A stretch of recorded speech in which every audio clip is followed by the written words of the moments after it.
Ang ating ebanghelyo ngayon, Huwebes, September 25, ay hango kay San Lucas chapter 9 verse 7 to 9. Nabalita ni Herodes na pinuno ng Galilea ang lahat ng mga nangyayari. Nabagabag siya sapagkat may nagsasabing muling nabuhay si Juan na taga-pagbautismo. Sinasabi naman ng iba nagpakita si Elias. May mga nagsasabi pang ang isa sa mga propeta noong unang panahon ay muling nabuhay. Ngunit sinabi ni Herodes, "Pinapugutan ko na si Juan. Sino kaya ang lalaking ito?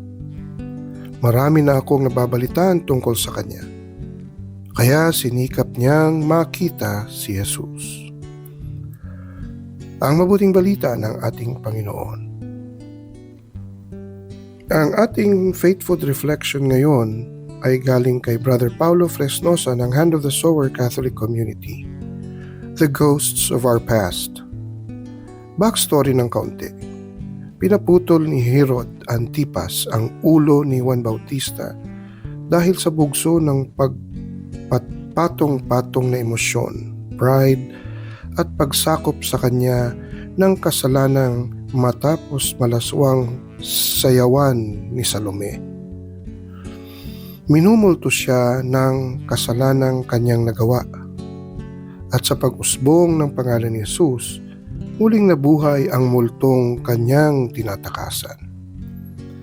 Natatakot niyang gustong malaman, nabuhay nga ba ang pinaputulan niya ng ulo? Kapag fina-fast forward naman natin, mababasa natin na mata sa mata, magkikita si Jesus at Herod Antipas kapag pinadala na ni Poncio Pilato si Jesus sa kanya dahil si Jesus ay mula sa Galilea na sakop ng kanyang pinamumunuan. Napakadaling sabihing huwag tularan si Herod Antipas. Nais ng reflection na ito na harapin natin ang mga tinataguan nating multo. Hindi para sariwain at manlumo tayo, ngunit para harapin at ipresenta kay Jesus.